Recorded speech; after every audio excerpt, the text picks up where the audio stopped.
Hello and welcome to Indian Weekender. I'm Swati Sharma and you are watching Immigration Now. This is Immigration Now episode 3 and today we are going to talk about residence visa, skilled migrant category and based on that which is residence visa. So today also we have in studio our special guest and expert Samip Shah from Aussizz. Welcome Samip, welcome back to Indian Weekender. How are you? Very good, Swati. How are you? I'm not too bad. So today we have the hottest topic for our migrant community here in New Zealand. So residence is the ultimate goal. As everyone calls it. So exactly. Yes, that's a final frontier. So let's talk about this. What is What is skilled migrant category? Let's start with that. So skilled migrant category, as most of you know, is one of the visas through which you can actually become resident of this country, and they've made a lot of changes recently, especially with the points, the minimum threshold that you need. Not only with that, what they also did is they made a lot of changes in the minimum hourly threshold that you need to be paid. But all in all, what one needs to have in order to apply for the residence visa, in most cases, is they need an offer letter, right, or they need a job for which they're qualified. Along with that, they will all have to do their points test to see if they can reach the minimum threshold of 160 points, either through applying on their own or with their partners. And if they qualify with 160 points, then they can lodge for what's called an expression of interest, which is EOI. And it's a pretty standard process. If you have 160 points, most likely your EOI will get selected within 2 to 3 weeks. Right. And then you get invited to apply. When you get invited to apply, you'll have a customized checklist which will have all the documents that the immigration officer will request, and you need to then apply for the residency. So many of the viewers and the applicants who are thinking about lodging this would know the process. Yes. But that since you have some questions as well, and since we'll be covering a lot of questions in terms of the changes and in terms of each aspects, I believe that we'll be able to cover all the things. Definitely, definitely. So obviously the first question we had was that if they could apply with 150 points. So I think that is straightforward no. So basically when you check the SMC calculator in the immigration website, you'll know that when you have 100 points, you become eligible to lodge for an EOI. But what will happen is, if you don't reach the minimum threshold, which is 160 at the moment, your EOI will not be selected for the invitation. Absolutely. And it can only remain in the pool for 6 months period. So if the 6 months are over, and let's say that no changes have been made towards your application in terms of bumping the points up to 160, then it'll just go invalid or it'll just expire. Right. Let's talk about the changes, because these changes were the major changes, I think, in terms of residency visa and skilled migrant category, because everybody was like, students especially who were proceeding to file their residency, they were so panicked. They didn't know what is right and what is wrong, what they were hearing in news and all of that. They didn't understand. Although we Indian Weekender did cover a lot about those immigration issues, those changes. But there are still, there is actually still a lot of confusion about that. So what, if you could just have to tell us in a few lines, what were those major changes? Major changes, sure. So basically the first major change is to do with the remuneration threshold. Right. Now, the skilled employment for which you can actually claim 50 points have many conditions, and one of the conditions of having your employment considered as skilled employment is that if you're doing a skill level 1, 2 or 3 job, then you need to be paid $24.29 per hour minimum on a full-time basis. So basically, let's say that if you have an occupation which you've selected for the purpose of lodging an EOI, and if it's a skill level 1, 2 or 3 occupation, then the hourly rate for which you need to be paid should be $24.29 minimum. Let's say that if you are doing a job which corresponds to ANSCO skill level 4 or skill level 5, then you need to be paid $36.44 minimum. $36 and 44 cents minimum per hour. That is for the lower ANSCO levels. That is for lower ANSCO. So basically, if it's skill level 4 or skill level 5, then yes, it's pretty hard to be qualified under skilled employment. So even for the level 1 and 2 people, it has become really hard because it has become because most of the students are coming in business courses and all of that, and I don't think that employers do pay that much. It's certainly not the average, especially rate business industry or hospitality industry, right? So yeah, absolutely. I mean, it's certainly not an average rate when it comes to New Zealand. Most people having a level 5 or level 6 qualification, they probably get paid around $21 mark. Although keeping this side, the minimum threshold aside, the other thing that a lot of people are now trying is they're looking for employment outside of Auckland, which gives them 30 points right away. Right. So let's say that if you have an employment outside of Auckland and if you're short of points, then one thing you can try for is to get those extra 30 points and move out of Auckland region.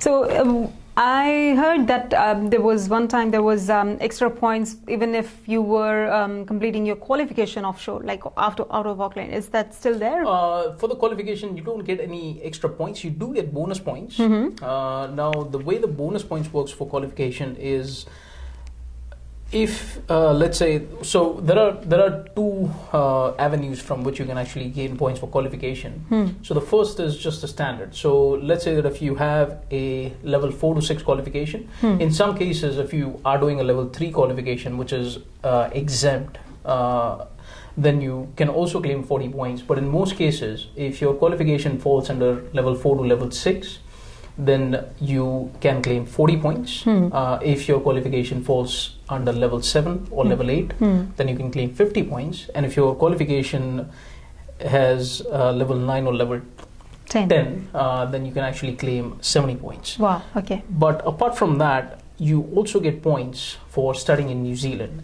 which is bonus point, and they get awarded on top of what you actually get for the qualification. Right. Now, for that, there are certain criteria that one needs to meet. The first group of people who can claim bonus points are the people who have done level 7 qualification with a duration of at least 2 years of study in New Zealand. Right. They can be awarded 10 extra bonus points. If you have done a postgrad course, which is a level 8 course with a duration of 1 year in New Zealand, then you can be awarded 10 extra points. And if you have done let's say a level 9 or level 10 qualification for at least 2 years in New Zealand, then you can be awarded up to 15 bonus points. Okay. So these 10 or 15, 3 sets of bonus points are separate from the actual qualification points that you can actually get. Right. So New Zealand, if you've started in New Zealand, you get more points, bonus You get more points, but you need to have the certain course completed. Thank you so much for that insight. I just want to tell our viewers that if you have any question about Skilled Migrant Category or residence visa, you can just pop those questions down below in the comments, and we would try to answer them in today's episode. So moving on to the questions that I've received through email. There's one question that I've got from Rubs Kapoor.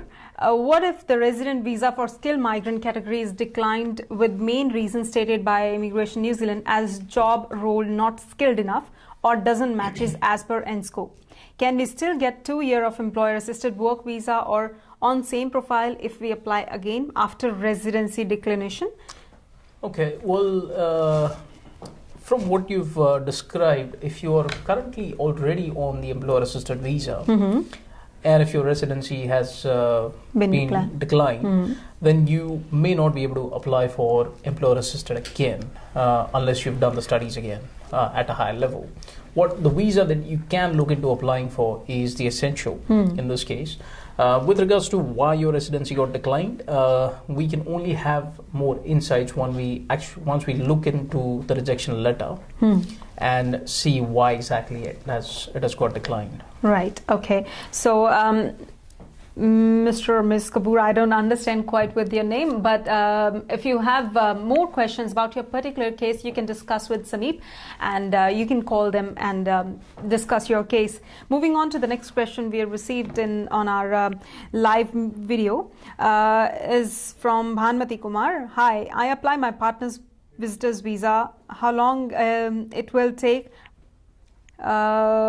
By the way, we were staying in New Zealand nearly 1 year and apply before that partnership work visa, and it has been declined.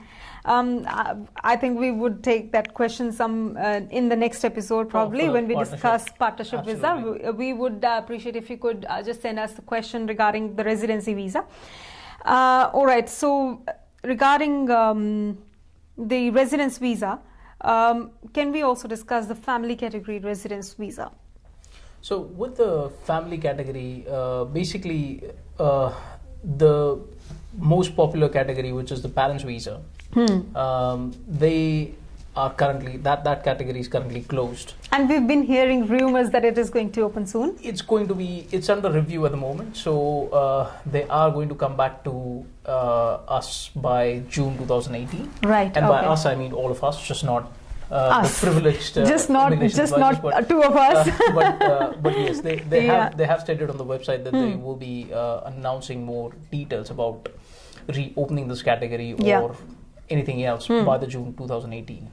Okay, so the another question that I've got here on live video is from Amarjeet Punia. Please explain what are the requirements for talent accreditation visa towards residency. So that's another category. So that does not obviously fall under skilled migrant category. Right. But yes, there is another visa pathway through which you can actually obtain the residency, and it is mainly for employers who are accredited, and you need to have occupation in certain areas so that you can apply for it. Okay, sure.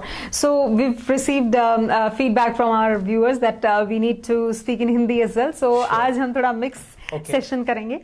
So next question that I've got is in English, so I'll say it in English. It's from Vikas Mamidi Seti.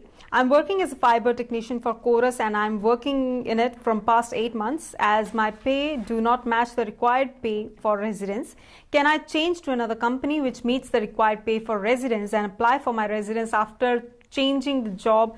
Do I still need to work for another year? As long as अगर आपके 160 point होते then you can look into applying for this. You don't have to wait for 1 year. So there is no requirement for you to wait for 1 year as long as you are eligible and can get 160 points. All right. I think we are experiencing some technical issues. So we will have to take a break here. We really apologize. We will have to take a break here, and we will return shortly in the next video. So stay tuned. Do not go anywhere, and we will return soon.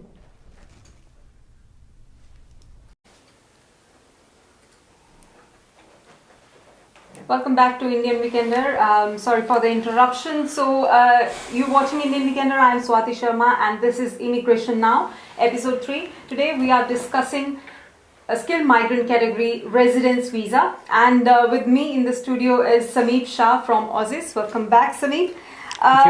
Yes. So before the break, we were discussing about. What we were discussing about? So you had a question regarding one of the for a fiber technician. So what we had discussed is if your main concern is whether you need to stay in a particular job for more than 1 year in order to apply for the residency, then this is not always the case. As long as you can meet the 160 points criteria, and as long as you're qualified for the job that you've been offered, there is no need for waiting for 1 year. With a new job. One thing you may have to do is, if you are currently on a work visa, then you'll have to apply for a VOC, which is variation of conditions, before you can actually go and work for the new employer. Right, okay. So guys, if you have any questions about skilled migrant category and residence visa, You can pop your questions below in the comments and we will get Samip to answer your questions right here. So जैसा कि हमने discuss किया था कि हम हिंदी में भी इस सेशन में बात करेंगे. So another question जो हमारे पास आया है वो है वीरेंद्र राणा की तरफ से. I'm asking about my work to residency visa. I'm eligible for that. I have a 3-year work experience in New Zealand or 4-year work experience and 4-year experience in India in 5-star as a chef hotel in 5-star hotels. I have 1.5-year diploma in hospitality. So could you please help me? So look, I think from what you've told us, शायद तक आपका हो सकता है in the work to residency category. But what we aim to do is we'll aim to cover the work to residency pathway in our next session. Basically, work to residency, I'll just give you a bit of brief. As you may know, if you have looked into the website, that you need to fulfill the criteria that are stipulated in the LTSSL list. मतलब LTSSL list के अंदर, let's say that if you're looking as an occupation of chef. What is LTSSL list? LTSSL list is what's known as long-term short skill list. And उसके अंदर occupation के साथ साथ you also have the criteria that you need to fulfill.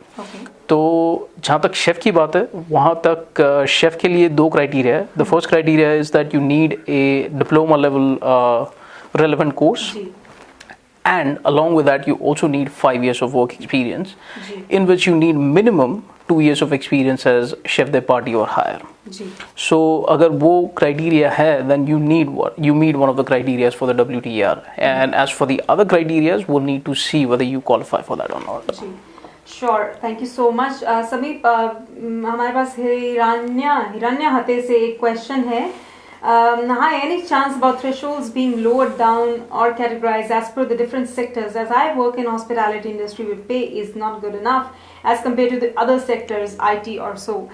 I think, do you think कि वापस आएगी सरकार कभी? मुझे chances बहुत कम लग रहे हैं, especially when they've made changes that are very recent. मतलब अभी change किया तो काफी सारा revision करके उन्होंने analysis करके ये figure पे decision लिया होगा. So it is very hard to have the revision downwards rather than the revision upwards. Exactly. मुझे नहीं लगता कि ऐसे. I know कि it is very hard for our community people to meet those thresholds, but I don't think they will go back on it. They will, but what we've also realized is a lot of places, and especially hospitality, जहाँ पे Auckland के बाहर काफी सारे scopes है.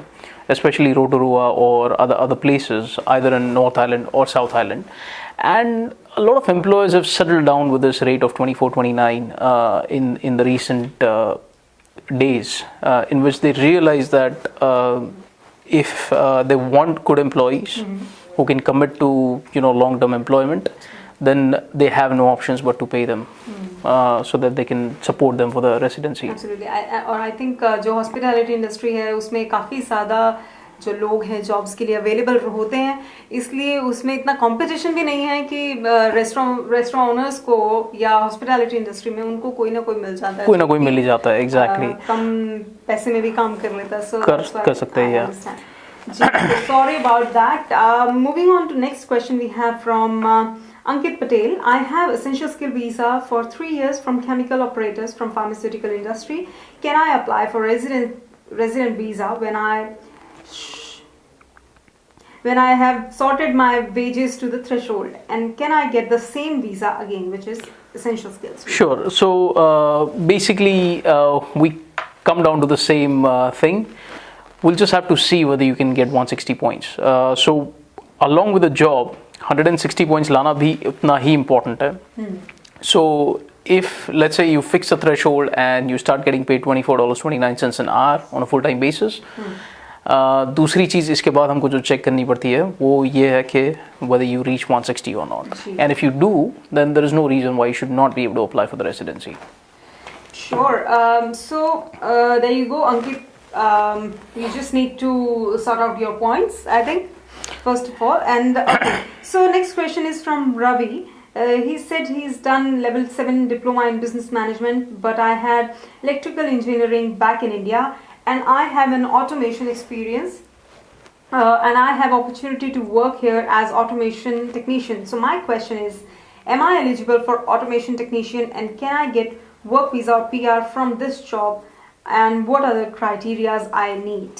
So that's a good question. Now, when it comes to residency, जैसे एक visa होता है employer assisted visa, post study employer assisted visa, in which your New Zealand qualification has to match up to the job that you have been offered, right?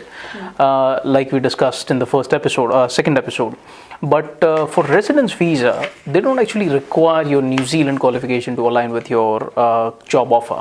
It can also be your qualification from India as well. So as long as you're suitably qualified to do the job, whether it's by the way of sufficient work experience or whether it's by the way of your offshore qualification or onshore qualification, it has to match up to what the employment would normally require. So let's say that if you work as an electrical engineer, then you may require, let's say, a bachelor degree, but at the same time they may also require a license.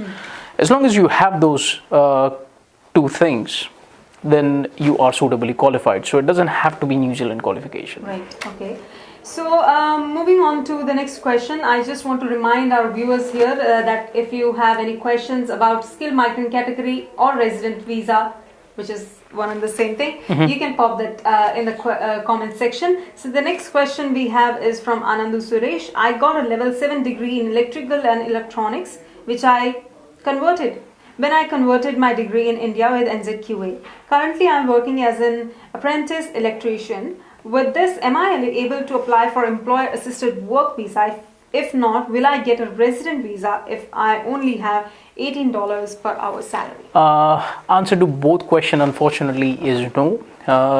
Because with the post-study employer-assisted visa, you have to have a New Zealand qualification. And for residence visa, because the minimum threshold for any job that falls under skill level 1, 2 and 3 is currently $24.29 an hour. If you're paid $18 an hour, then you do not qualify, or your employment cannot be termed as what's called skilled employment. Right. So there you go, Mr. Suresh.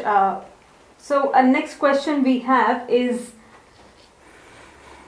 from Raj Shah Patil. Is it possible to stay back in New Zealand after getting a Section 61 by means of studying or visitor visa?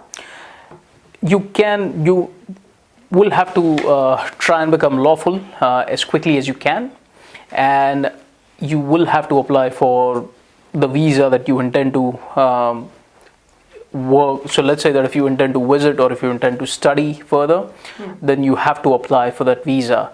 But it is not possible to stay or keep staying under Section 61, because then you're putting yourself at the risk of deportation, being deported, which you should avoid in all circumstances. So basically, if you've applied for it and if you're waiting for a decision, then it is still best to call immigration and let them know about your situation. Absolutely. So we've recently received a question from Roop Singh, who's asking about parent resident visa. Roop Singh, we've just in our previous video we just answered that question, that parent residence visa might open, but we will know for sure by June this year. 2008, yeah, June this year. So you'll have to wait till then. We will bring Samip back in June. that would be a pretty good topic to cover. Absolutely. I'm sure it's a hot topic, and there are a lot of people who are waiting with their parents to bring here permanently with them. Alright, so moving on to next question. Jaideep Lakhani says कि उनकी sister ने B.Tech in computer science और engineering किया है India में, and वो अभी एक सॉफ्टवेयर डेवलपर के तौर पर काम कर रही हैं for TCS, and she is been working there for last 2 years. क्या वो सीधे डायरेक्ट न्यूजीलैंड रेजिडेंसी के लिए अप्लाई कर सकती हैं बेस्ड ऑन द फैक्ट कि उनके पास इंडिया का एक्सपीरियंस है, जो कि short skilled list of New Zealand के अंदर जो है वो आ सकता है? श्योर. सो लुक, यहाँ पे 2 चीज़ है.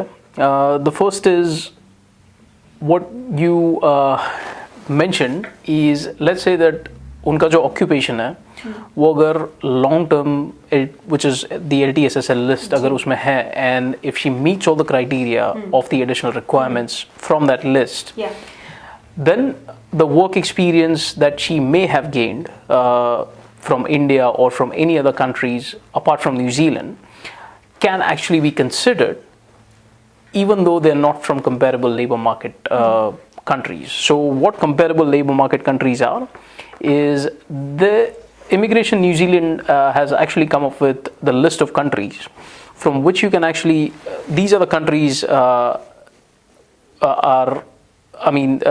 the countries whose labor can be compared easily with the New Zealand labor market. And let's say that if you have work experience from any of these countries, then even without the skilled employment, you can actually try and apply for a SMC job search visa, which is another variant of the SMC. And if, let's say that if you happen to be from the country, or if you have experience from the country which is not in that comparable labor market, then you need to have an occupation that is in the LTSSL list. So to answer your question in brief, let's say that if she happens to have her occupation in the LTSSL list, and if she meets all the criteria, then there is a possibility that she can claim the work experience points that for the experience that she's gained from overseas. But wahan pe bhi, what you'll have to make sure is that she can reach 160 points mark, and even if she does, possibility are that she's eligible for what's called an SMC job search, not for an SMC. So SMC job search is when you, let's say that if you get that visa, then in most circumstances you can come here and look for jobs, so you get a 12 months work visa. So isn't that something similar to work to residence? It's similar to a job search visa that you get after employer assisted, but it's very similar. So you can come here, you can look for jobs, you can work, but you pretty much get 12 months to look for the job in your suitable area. One question that we've got is a pretty interesting question, and we've recently had a person struggling with this. So if someone has forgotten to convert their residence visa into permanent residence visa, and it's been 3 to 4 months since then, what happens to them? What is in store for them? So I will have some follow-up questions for that. So if you could just tell me. So when you say that you've forgotten to convert your visa from residence to permanent residence visa, are you still in New Zealand, or you've moved outside of New Zealand now and you're now thinking about applying for a permanent residence visa? As far as I understand, if you're still in New Zealand, you can still apply for that. So if so there is no timeline in terms of, so if you've missed the time, then there is nothing. So if you're in New Zealand, you can apply for it. If, let's say that if you did not meet the criteria of staying here for 184 days in 1 year for 2 consecutive years, then the decision will have to be made to grant you another visa. After which if you get that, then you'll have to make sure that you comply to all the requirements again to get the permanent residence. Sure. So Ramandeep Shah, who is really worried about Immigration New Zealand changes, is asking if there are any chances of new rules coming up. On top of that, I hope if they do come out, they come out as not in favor of all the applicants that are thinking of lodging this visa. Sure. Okay. So what are the chances of residence in essential skill visa on dairy farm? Jyot Singh is asking. Look, I really don't know in terms of what the government or the ministry is thinking in terms of what changes they are thinking of bringing in. By the trend at the moment, it seems like they have made it a lot stricter. So if we compare New Zealand with other markets, for example, other countries like Australia or Canada, we have a pretty high standard for getting the residence visa. So if it gets tighter from this point onwards, I would feel that even the 10 or 20% who are actually eligible to get the visa at the moment would have a significant cutoff. So let's hope that they don't make any changes, and if they did, then let's hope that it's in favor. But where it's going, nobody knows. Absolutely. So the next question is from Parth Bhatt. Is it possible to qualify for residency if someone has a print finishing apprentice level 3 and position of a print finisher? If that level 3 qualification was exempt from the list of qualification, so it's what's called LQEI, which is if you have done a level 3 qualification, then it needs to be exempt from the assessment. If that turns out to be the case, then we are again back to the same question, is whether you can get 160 points or not. Absolutely. So I think to discuss more in detail, you should contact Samip and find out more about your case. So Alicia D'Souza is asking, accounting is now short skilled and requires CAANZ approval. I'm studying level 7 and I recently got approval from CAANZ. Should I apply for short skilled visa or wait and after 3 years apply for residence? Accounting, as far as I know, is not currently under the LTSSL list. And if you have 160 points, if you have done your points test and if you are currently getting 160 points, then there is no requirement of registration as of now. So let's say that if you have obtained a provisional registration certificate from the respective bodies, and you also happen to have a qualification for which you can work as an accountant, then just try and see if you're reaching 160 points. If so, I would recommend that you apply for the residency. Right. All right. So the next question is from Amandeep Kaur. If I'm working in a franchisee as a manager and earning $26 per hour, am I eligible to apply for permanent residency?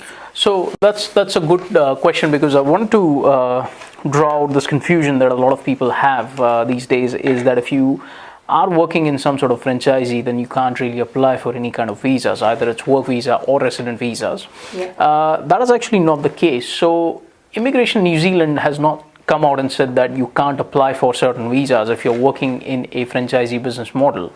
As long as the duties or the occupation that you've chosen and the job that you've been offered is genuine, and as long as you can do all the tasks that are required by you and they're corresponding to the ANSCO substantially, then yes, you meet one of the criteria for applying for residency. And I believe since you said that you're getting paid $26 an hour, if it's a full-time permanent position, then you probably have a good chance to apply, as long as it's a genuine position and you're doing all that your contract says.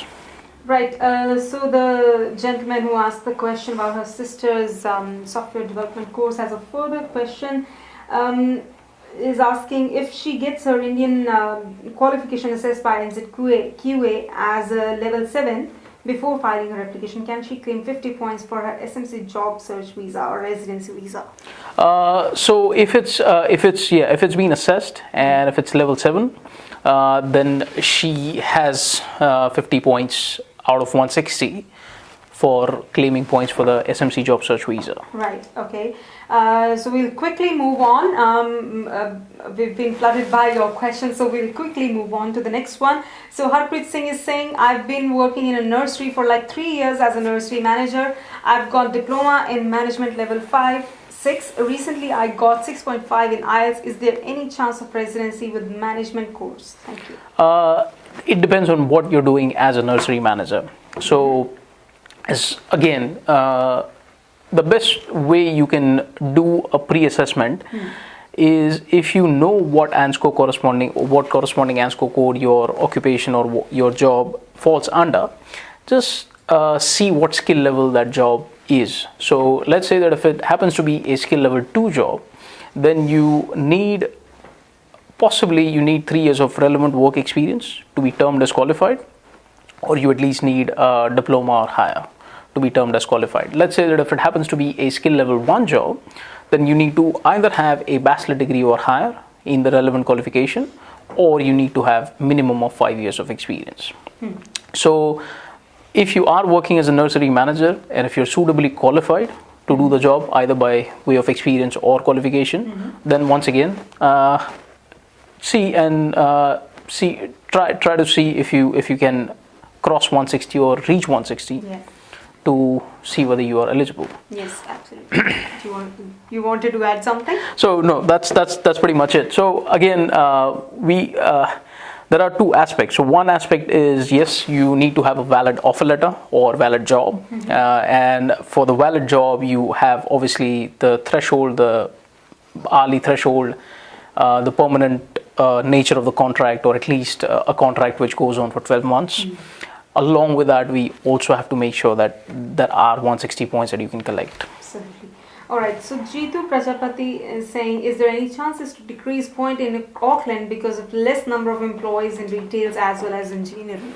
Any chance? I hope so. Absolutely, absolutely. So moving on to the next question. All right. Is there? Hi. I have applied my residence visa for 2 years now. When am I able to apply for my New Zealand citizenship, regardless of applying for permanent residency? I think with the citizenship, the criteria is that you spend.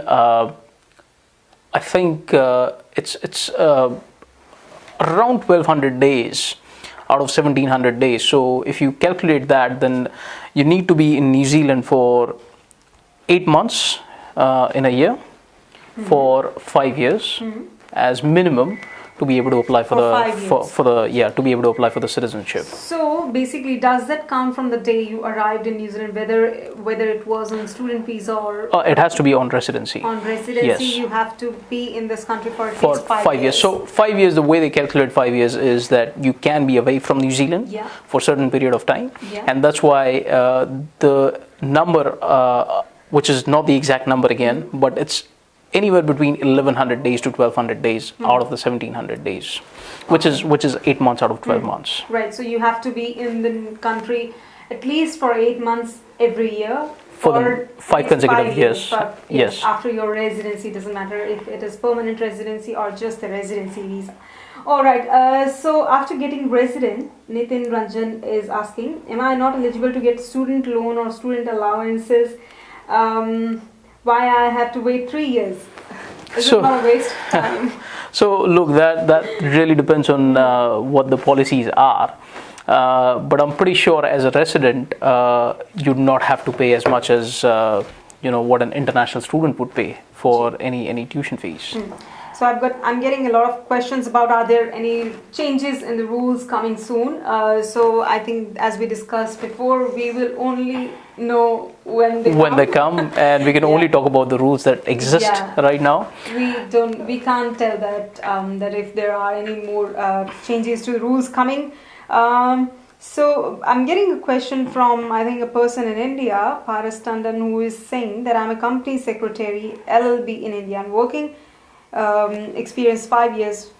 For which course can I come to New Zealand? I think, Paras, for that you might have to call Samip, because we are discussing residence visa here today. So if you have any question about your student visa or education, you can just call Samip on the number. Absolutely. Well, if you're calling from India, then you can ring us on 00649 280 3500.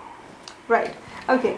So I have this question, which doesn't seem like a question. We'll try to understand. It's from Sardar Jaspal Singh. I have done level 4 advanced horticulture study through primary ITO in fruit production. I think what he is meaning to ask, if he can apply for residency. Again, we'll have to check your offer letter or the job that you've been offered to correspond that to the ANSCO skill set. So let's say that if you are in horticultural industry, and if you have been offered a job, then we'll have to see whether you're suitably qualified to do that job or not. And let's say that if your qualification that you've obtained can be termed as suitably qualified, then yes, you can apply for the residency.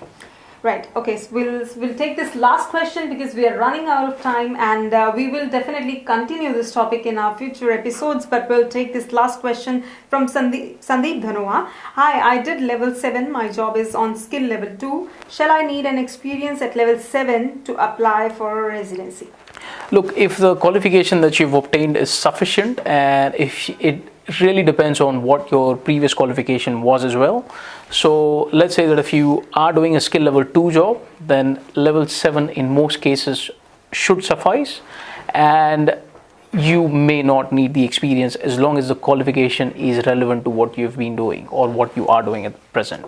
So with qualification and experience, it's either or.